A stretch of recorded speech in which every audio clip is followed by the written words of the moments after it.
Lyca productions Bhaskaran தயாரிப்பில் super star Rajinikanth, Amitabh Bachchan, Fahadh Fazil, Rana நடிப்பில் DJ Gnanavel இயக்கத்தில் வேட்டையன் அக்டோபர் 10 முதல் உலகமெங்கும் உங்கள் அபிமான திரையரங்குகளில். வேட்டையனின் வேட்டைக்கு ரெடியா? பரபரப்பாக நடைபெற்று வரும் வாக்கு எண்ணிக்கையில் இரு மாநிலங்களில் பாஜக, காங்கிரஸ் இடையே கடும் போட்டி நிலவி வருகிறது. இது குறித்து செய்தியாளர் டார்வின் வழங்கிய கூடுதல் தகவல்களை தற்போது பார்க்கலாம். ஹரியானா மற்றும் ஜம்மு காஷ்மீர் மாநிலத்திற்கான சட்டப்பேரவை தேர்தல் என்பது நடைபெற்று அதனுடைய வாக்கு எண்ணிக்கை இன்று காலை முதலாக விறுவிறுப்பாக நடைபெற்று வருகிறது. குறிப்பாக பார்த்தோம் என்றால் ஜம்மு காஷ்மீரை பொறுத்தவரைக்கும் காலை நிலவரப்படி பாஜக மற்றும் காங்கிரஸ் இடையே ஒரு கடுமையான ஒரு போட்டி என்பது நிலவி இருந்தது. அது பிற்பகுதியை பொறுத்தவரைக்கும் பார்த்தோம் என்றால் தொடர்ச்சியாக காங்கிரஸ் மற்றும் தேசிய மாநாட்டு கட்சி அவர்களுடைய அந்த கூட்டணி என்பது அதிக பெரும்பான்மையான இடங்களில் முன்னிலை வகுத்து வருகின்றது. அதே வேளையில் பாஜகவை பொறுத்தவரைக்கும் பின்னடைவை சந்தித்தாலும் அவர்கள் கணிசமான தொகுதிகளில் வெற்றி பெற்று அந்த முன்னிலை பெற்று இருக்கிறார்கள்.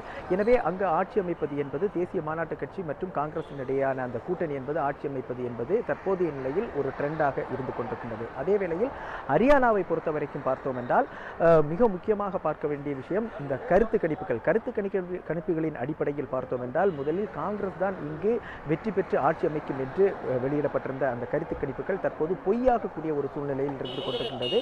அதிலும் குறிப்பாக பார்த்தோம் என்றால் காங்கிரஸ் கட்சியை பொறுத்தவரைக்கும் ஆரம்பத்தில் அதிக அளவிலான தொகுதிகளில் முன்னிலை பெற்றிருந்த நிலையில் தற்போது அவர்கள் பின்னடைவை சந்தித்து 36 தொகுதிகளில் மட்டுமே முன்னிலை பெற்றிருக்கிறார்கள். அதே வேளையில் பாஜகவை பொறுத்தவரைக்கும் தொடக்கத்தில் பின்னடைவை சந்தித்திருந்த பாஜகவானது பின்னர் ஒவ்வொரு இடமாக தங்களுடைய அந்த முன்னிலையை அவர்கள் முன்னிலை வைத்து வந்த ஒரு ட்ரெண்டை நாம் பார்க்க முடிந்தது. அதிலும் குறிப்பாக பார்த்தோம் என்றால் தற்போது 49 தொகுதிகளில் பாஜக முன்னிலை பெற்றிருக்கிறது.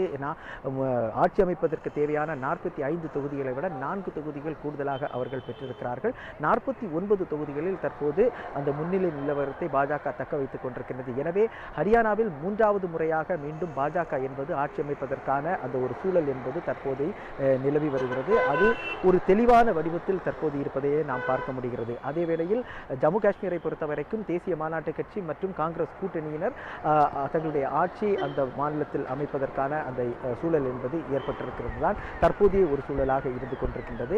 அதே போல அது ஹரியானாவை பொறுத்தவரைக்கும் ஜாட் சமூக மக்களுடைய எதிர்ப்பு என்பது பாஜகவுக்கு இருப்பதாக தெரிவிக்கப்பட்டிருந்தாலும் ஆனால் வாக்குகளுடைய அடிப்படையில் பார்த்தோம் என்றாலும் தற்போதைய இந்த முன்னிலை நிலவரி பார்த்தோம் என்றாலும் ஜாட் பகுதி மக்கள் அதிகமாக வாழக்கூடிய அந்த பகுதியிலும் பாஜக முன்னிலை பெற்றிருக்கிறது. எனவே தற்போதைய நிலையில் அந்த பாஜகவுடைய 3வது முறையாக அவர்கள் ஆட்சி அமைப்பதற்கான ஒரு சூழல் என்பது ஏற்பட்டிருப்பதை நாம் எந்த வகையிலும் மறுக்க முடியாத ஒரு நிலை ஏற்பட்டிருக்கிறது.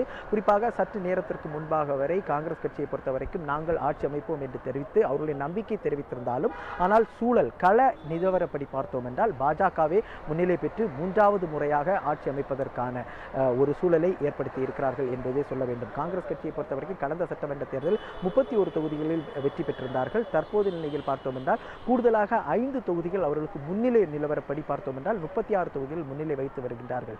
அதேவேளையில் பாஜகவை பொறுத்தவரைக்கும் கடந்த சட்டமன்ற தேர்தலில் 40 தொகுதிகளில் வெற்றி பெற்றிருந்தாலும் தற்போதைய இந்த சட்டமன்ற தேர்தலில் 49 தொகுதிகளில் தனி பெரும்பான்மையாக அவர்கள் முன்னிலையை வகுத்து வருகின்றார்கள். எனவே ஹரியானாவை பொறுத்தவரைக்கும் தற்போது ஒரு ட்ரெண்ட் என்பது கிளியராக செட் ஆகி கொண்டிருக்கின்றது. அங்கு 3வது முறையாக பாஜக ஆட்சி அமைப்பதற்கான சூழல் என்பது ஒரு உருவாகி இருக்கிறதை நாம் காண முடிகிறது. அதே வேளையில் ஜம்மு காஷ்மீரை பொறுத்தவரைக்கும் தொடக்கத்தில் மிக ஒரு நெருக்கமான ஒரு போட்டியாக இருந்தாலும் அங்கு தொங்கு சட்டமன்றம் தான் அமையும் என்று குறிப்பிட்டிருந்த நிலையில் தற்போது அங்கு தேசிய மாநாட்டு கட்சி மற்றும் காங்கிரசுடைய கூட்டணியானது ஆட்சி அமைப்பதற்கான ஏதுவான அந்த முன்னிலை வகித்து வருவது என்பது குறிப்பிடத்தக்கது. ஒளிப்பதிவாளர் சுகுமாருடன் டார்வின் ஜியோ, நியூஸ் 7 தமிழ், டெல்லி.